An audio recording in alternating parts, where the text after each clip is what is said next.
Hello दोस्तों, स्वागत है आपका आपके स्टडी चैनल स्टडी विद अभय में। आज हम बात करते हैं कुछ महत्वपूर्ण 25 प्रश्नों के बारे में, जो कि स्वतंत्रता संघर्ष से संबंधित 25 प्रश्नों की एक श्रृंखला है। आप एग्जाम बूस्टर डोज कह सकते हैं। बहुत महत्वपूर्ण प्रश्न है, 25 के 25 प्रश्न आपके एग्जाम में एक दो प्रश्न यहाँ से फंस सकते हैं। आइए चलते हैं प्रश्नों की तरफ।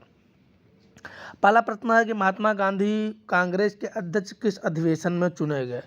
केवल एक ही अधिवेशन में महात्मा गांधी अध्यक्ष चुने गए। बेलगांव अधिवेशन में महात्मा गांधी को अध्यक्ष चुना गया। बहुत महत्वपूर्ण प्रश्न है। बेलगांव अधिवेशन कब हुआ? 1924 ईस्वी में बेलगांव अधिवेशन हुआ। ये आपको याद रखना है। अगले प्रश्नों की तरफ चलते हैं। गदर पार्टी मोस्ट इम्पॉर्टेंट है। गदर पार्टी की स्थापना कब और कहाँ हुई? गदर पार्टी की स्थापना 1 नवंबर 1913 ईस्वी में हुई। और कहाँ हुई ये आपको याद रखना है। सैन फ्रांसिस्को, अमेरिका में गदर पार्टी की स्थापना हुई थी। और गदर पार्टी की स्थापना किसने की थी? गदर पार्टी किसके नेतृत्व में बनी या गदर पार्टी की स्थापना किसने की? तो लाला हरदयाल ने गदर पार्टी की स्थापना की थी। ये मोस्ट इम्पॉर्टेंट है कि गदर पार्टी किसके नेतृत्व में बनी या गदर पार्टी की स्थापना किसने की। गदर पार्टी के पहले अध्यक्ष कौन थे? गदर पार्टी के पहले अध्यक्ष सोहन सिंह भखाना थे। ये इम्पोर्टेंट है, ये याद रखना आपको कि गदर पार्टी इसके नेतृत्व में बनी, लाला हरदयाल के नेतृत्व में बनी। और इसके अध्यक्ष कौन थे? सोहन सिंह भखना थे। अगला प्रश्न है कि महात्मा गांधी को कैसरे हिंद की उपाधि से कब नवाजा गया? 1915 ईस्वी में कैसरे हिंद की उपाधि से नवाजा गया। और 1915 ईस्वी को जो है महात्मा गांधी वापस आए थे भारत दक्षिण अफ्रीका से। किस अधिवेशन में कांग्रेस के नरम दल और गरम दल के बीच एकता हो गई? लखनऊ अधिवेशन, इसे लखनऊ समझौता भी कहा जाता है। इसमें नरम दल और गरम दल के बीच जो है समझौता हो गया था। इम्पोर्टेंट है, मोस्ट इम्पोर्टेंट प्रश्न। अभी शायद किसी एग्जाम में आया था, शायद यूपी टेट के एग्जाम में क्वेश्चन आया था। मुस्लिम लीग और कांग्रेस ने मिलकर एक अधिवेशन में एक संयुक्त समिति की स्थापना की, लखनऊ अधिवेशन। ये भी जो है आपका लखनऊ अधिवेशन, ये भी आपका 1916 वाला अधिवेशन है। इसमें मुस्लिम लीग और कांग्रेस के बीच में समझौता हुआ और एक संयुक्त समिति की स्थापना की गई। ये भी इम्पोर्टेंट है, इसलिए लखनऊ अधिवेशन इम्पोर्टेंट, क्योंकि दोनों प्रश्न जो हैं इसीलिए इम्पोर्टेंट हैं और लखनऊ अधिवेशन भी इम्पोर्टेंट है।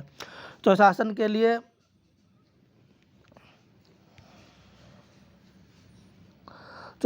लिए बाल गंगाधर तिलक ने किस संस्था की स्थापना की? होम रूल लीग की स्थापना की बाल गंगाधर तिलक ने मार्च 1916 ईस्वी में पूना में की। अगला प्रश्न है, एनी बेसन ने होम रूल लीग की स्थापना कब और कहाँ की? एनी बेसन ने होम रूल लीग की स्थापना सितंबर 1916 ईस्वी में मद्रास में की थी। एनी बेसन के नेतृत्व में स्थापित होम रूल लीग के प्रथम सचिव कौन थे? George Arundale.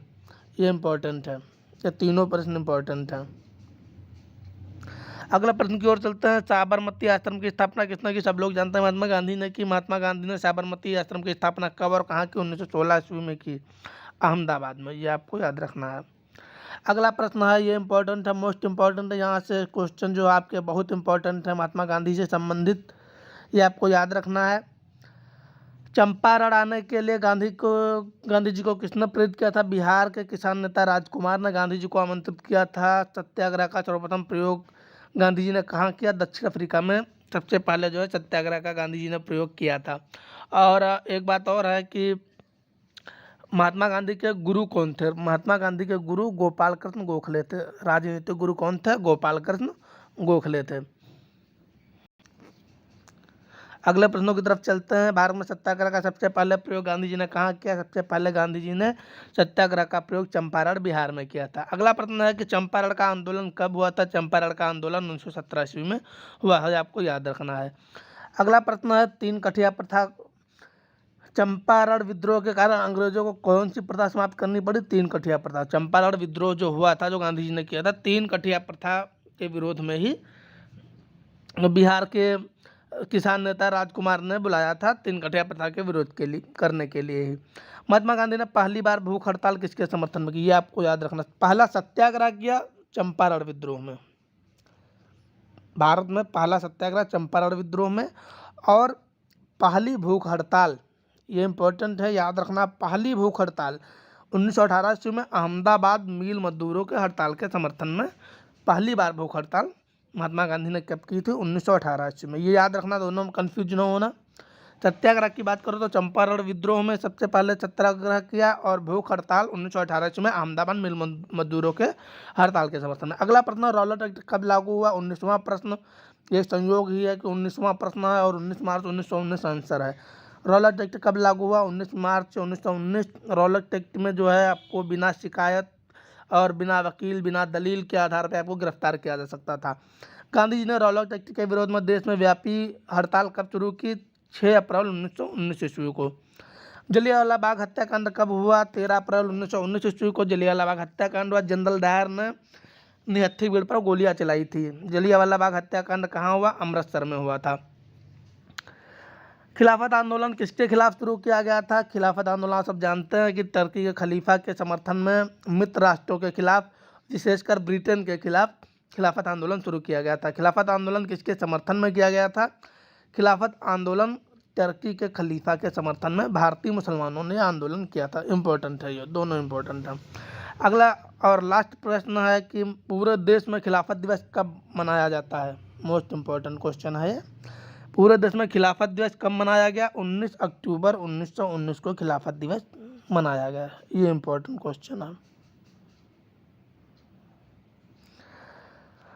25 प्रश्नों की जो श्रृंखला थी इसके सबके बारे में हमने आपको बता दिया है। जो इम्पोर्टेंट प्रश्न थे ये 25 प्रश्न से बहुत इम्पोर्टेंट और एग्जाम में 1-2 प्रश्न फंस सकते हैं। अगर आपको वीडियो अच्छा लगा तो लाइक शेयर और सब्सक्राइब कीजिए वीडियो देखने के लिए, और इसको शेयर भी कर दीजिए। बहुत बहुत धन्यवाद। Thank you.